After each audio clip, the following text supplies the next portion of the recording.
बंगाल से आज एक बहुत बड़ी खबर आई है। बीजेपी सांसद सौमित्र खान की पत्नी सुजाता मंडल खान तृणमूल कांग्रेस में शामिल हो गई हैं। सुजाता मंडल का कहना है कि शुभेंदु अधिकारी के बीजेपी में आने से नाराज होकर वो पार्टी छोड़ रही हैं। तो पत्नी टीएमसी में शामिल और पति बीजेपी में। शुभेंदु अधिकारी के बीजेपी में शामिल होने से नाराज हैं सुजाता मंडल। सौमित्र खान बिशनपुर से सांसद हैं, तो पति बीजेपी में सांसद रहेंगे, लेकिन पत्नी ने टीएमसी का दामन थामा।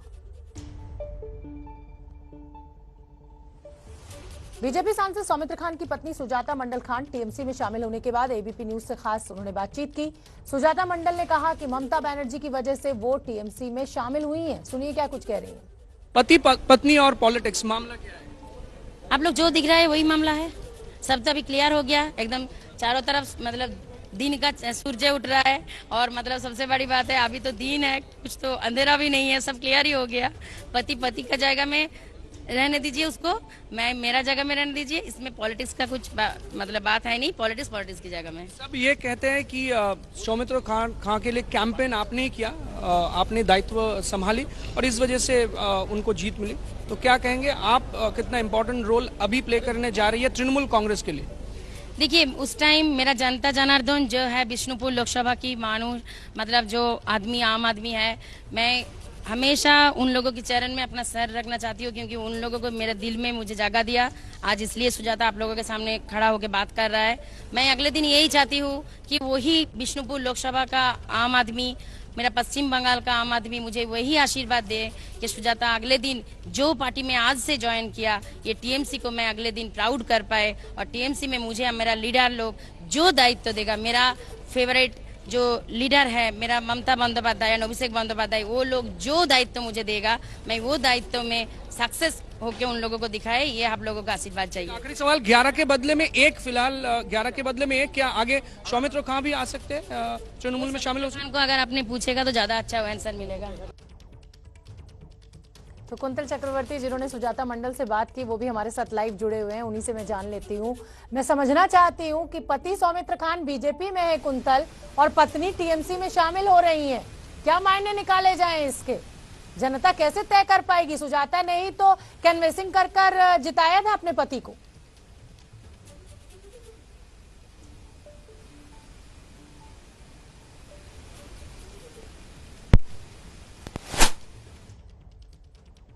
कुंतल की आवाज हम तक नहीं पहुंची, हम उसे ठीक करने की कोशिश कर रहे हैं। ये देखने वाली बात है जी कुंतल, कुछ ही देर बाद सौमित्र खान प्रेस कॉन्फ्रेंस करने वाले हैं और वो क्या कहते हैं वो देखने वाली बात होगी। लेकिन ये पॉलिटिक्स ऑफ कन्वीनियंस भी हो सकता है। देखिए, इस बार जिस तरह की चुनाव होने जा रहे हैं, तो वहाँ एक फैमिली से कोई बीजेपी में, कोई तृणमूल में, तो पॉलिटिक्स दोनों ही तरफ बैलेंस रहेगा। और पता नहीं कौन से पार्टी में जाके अब ज्यादा सुविधा है, किसी को भी पता नहीं। अलग अलग राजनेता वैसे ही कर रहे हैं, कोई बीजेपी में, कोई तृणमूल में। तो यहाँ भी ऐसा हो सकता है, कुछ दिन देखना पड़ेगा कि क्या है। लेकिन शुभेंदु अधिकारी की बात जो यहाँ कहा जा रहा है कि शुभेंदु अधिकारी के ऊपर नाराज होकर वो यहाँ आ गया। देखिए, लेवल अलग है। शुभेंदु अधिकारी अगर इस लेवल पे है तो सुजाता मंडल खान बहुत ही मतलब उस लेवल से बिलोंग नहीं करती है। तो मुझे नहीं ऐसा लगता है। और जो पॉलिटिक्स के जो जानकार हैं, बंगाल राजनीति को जो समझते हैं, उनको भी ऐसा ही लग रहा है कि शुभेंदु अधिकारी आया है, ये मामला नहीं है। लेकिन ये हो सकता है कि उनको काम करने का मौका नहीं मिल रहा था, तो यहाँ आके शायद वो कुछ काम उनको करने का मौका मिलेगा। और लेकिन ये सही है कि पिछली बार विष्णुपुर विधानसभा में या फिर जब सौमित्र खान ने चुनाव लड़े और उनको जीत मिली, और उसमें कैंपेन संभालने का दायित्व सुजाता मंडल खान ने संभाली। तो कुंतल, मैं ये भी समझना चाहती हूँ कुंतल, जैसे कि आप भी कह रहे हैं और हमने सुजाता मंडल को भी सुना, उनका कहना है कि उनके पति के लिए उन्होंने कैनवेसिंग की। उस समय मोदी एक ब्रांड एम्बेसडर की तरह बीजेपी के थे और मोदी के नाम पर वोट पड़ा और इसलिए जीते उनके पति। लेकिन अब इस बार अगर सुजाता टीएमसी से चुनाव लड़ेंगी तो लोकसभा में जिन मुद्दों पर वोट दिया जाता है और विधानसभा में जिन मुद्दों पर दिया जाता है वो एकदम अलग होते हैं, एकदम अलहदा होते हैं। तो क्या लग रहा है, सुजाता को जीत मिलने के कुछ चांसेस आप देख रहे हैं जमीन पर?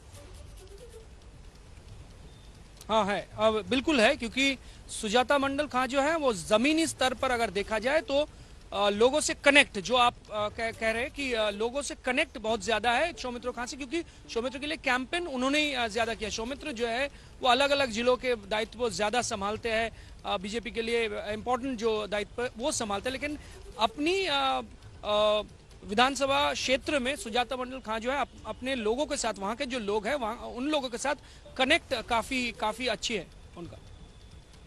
बहुत बहुत धन्यवाद कुंतल इस पूरी जानकारी के लिए। तो बड़ी खबर आज की यही है कि एक तरफ तो बीजेपी से जो सुजाता मंडल हैं वो तृणमूल में शामिल हो गई हैं और तृणमूल से कई नेता बीजेपी में शामिल हो रहे हैं। अगली खबर का रुख कर लेते हैं। यूरोप में कोरोना वायरस की एक नई लहर आई है।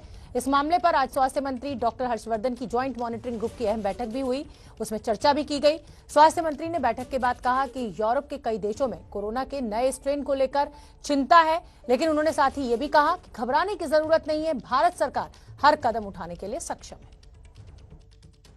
अभी ये सब इमेजिनरी सिचुएशंस, इमेजिनरी बातें, इमेजिनरी पैनिक, इन सब के अंदर आप अपने आप को मत उलझाइए।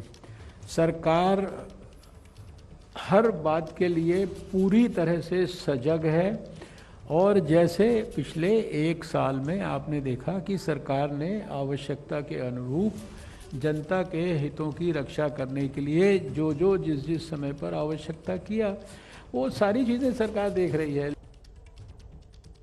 और स्वास्थ्य मंत्री डॉक्टर हर्षवर्धन ने आज देश को एक खुशखबरी भी दी। उन्होंने जनवरी के किसी भी हफ्ते में देश में कोरोना की वैक्सीन आ सकती है, इसकी जानकारी दी और ये भी कहा कि इसके टीकाकरण के लिए सरकार ने तैयारियां पूरी कर ली हैं।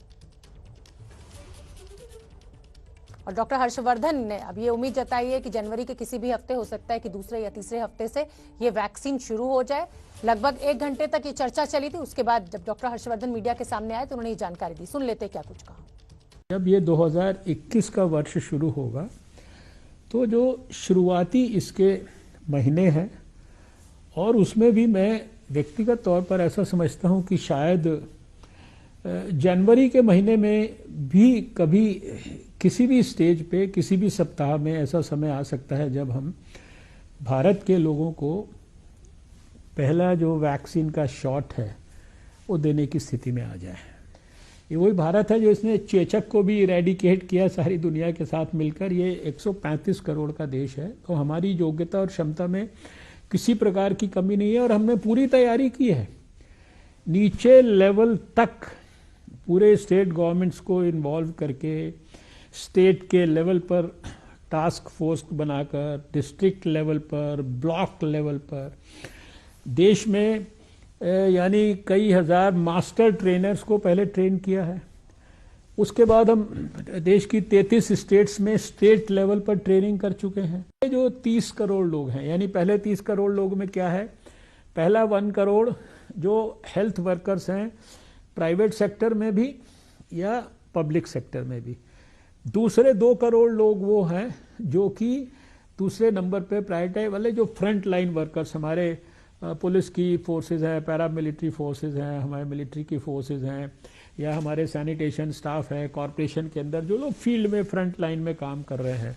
ये 50 साल से ऊपर के हर व्यक्ति को उस कैटेगरी में रखा है। ये करीब 26 करोड़ के करीब लोग बैठते हैं और 1 करोड़ लोग अभी हमने रफ एस्टिमेट किया है, वो लोग हैं जो 50 साल से कम उम्र के हैं और शायद कम उम्र होने पे भी कोई ना कोई उनको शरीर में कोई ब्लड प्रेशर है, डायबिटीज़ है, हार्ट की, किडनी की या किसी भी प्रकार की कोई बीमारियां हैं। तो ऐसे अभी 30 करोड़ लोगों को प्रायोरिटाइज किया गया है।